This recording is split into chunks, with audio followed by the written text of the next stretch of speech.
buying your first home is such a big decision. It's such a big moment, and you want to make sure that you're doing right.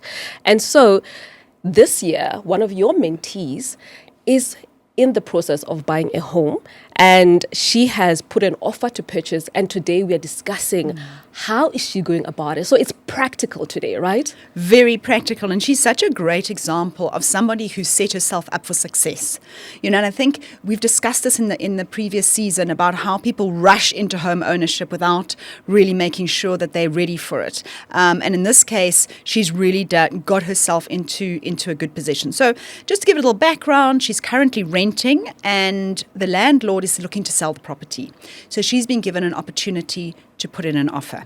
She's been sticking to her budget, so she knows exactly what her expenses are, what it's costing her to live every month, where she can cut back if she needs to in order to take on home ownership. So she's currently paying 9,000 Rand in rent and 700 Rand on electricity.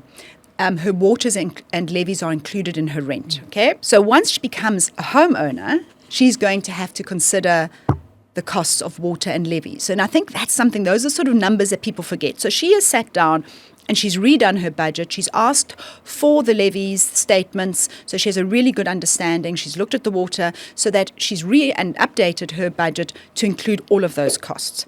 So then she's put in an offer for 750,000, which will be a repayment of 7,600 Rand a month, plus the levies and all of the rest of it, plus maintenance. So basically, once we add in all those other costs, she's looking at about 12,000 Rand a month in order to be a homeowner. Yes. That's what's going to cost her.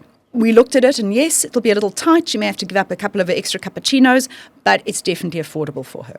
And what I love about what you just said is that she's not rushing into the decision. It's not an emotional decision. It's saying, this is what I'm currently paying. How much more responsibility am I going to take on? And she is really looking at the numbers. And normally we don't do that.